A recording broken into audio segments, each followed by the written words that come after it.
আসলে সত্যিকার অর্থে আমি এখান থেকে দীর্ঘদিন যাবতীয় ফোন উদ্ধারের সাথে জড়িত। প্রায় ১ বছর যাবত এই পল্টন থানা থেকে ফোন উদ্ধার করতেছি। রাতের বেলা বিভিন্ন কারণে হারিয়ে যায়। ফোনগুলো সাধারণত যাদের হারায় তারা খুব আপসেট থাকে। প্রথমত সে জিডি করে, আমরা পরামর্শ দিই যে কোনো থানায় একটা জিডি করে, আমরা আপনাদেরকে সর্বোচ্চ সহযোগিতা করব। ওই দৃষ্টিকোণ থেকে আমি এই কাজটা আন্তরিকতার সাথে করার চেষ্টা করি। মূলত ফোনগুলো স্বাভাবিক ১ হাত ২ হাত বদল হয়ে তারপরে আমরা পাই। সরাসরি চোরের কাছ থেকে আমরা ফোনটা উদ্ধার পাই না, কারণ চোর তো নিয়ে চালায় না, চালায় মূলত যে ক্রয় করে সে চালায়। একটা লোক ফোন কিনে তারপর আবার ফেরত দিতে চায় না সহজে। অনেক সময় দেখা যায় ফোন দিয়ে বললে তারা ফোন বন্ধ করে ফেলায় বা ভেঙে ফেলায়, নষ্ট করে দেয়।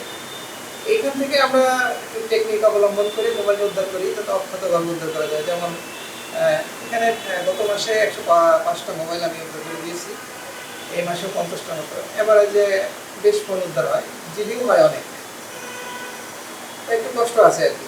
এই যে ফোন হারায়, যারা ফোন হারায়, তা আপনার কি পরামর্শ? যারা ফোন চালায় তাদের আপনার কিছু পরামর্শ?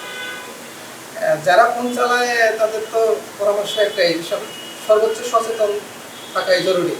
সচেতনের উপরে আর কোনো পরামর্শ নেই, কারণ যার ফোন হারায় সে বুঝতে পারে যে তার কি জিনিস হারিয়ে গেছে। কারণ ফোনের ভিতরে অনেক ডকুমেন্টস মানুষ এখন ক্রিয়েট করে রাখে, ওটা সাবধানতা অবলম্বন করাই বেটার আমার মনে করি। আরেকটা বিষয় একটু বলবেন, যদি এভাবে বলবেন যে আপনার জিডি করার পর পরে অনেকে ভাবছে ফোন মনে উদ্ধার হয়, এই ফোনটা উদ্ধার করে আমরা চেষ্টা করি যখন পাই তখনই বলতে আমরা গ্রাহকদের জানাবো, কিন্তু অনেকে অনেকভাবে এত চাপ দেয় যেটা আমাদের কাজের ক্ষেত্রে দেখুন। ফোন হারানোর পরে তো মানুষ একটু তাড়াহুড়ো করবেই, কিন্তু আমাদের একটু সময় লাগে, কারণ জিডিগুলো প্রসেসিং করতে, তারপর ফোনের লোকেশন টেস্ট করতে, তারপর সেখান থেকে ফোন উদ্ধার করে নিয়ে আসতে মোটামুটি বেশ সময় লাগে।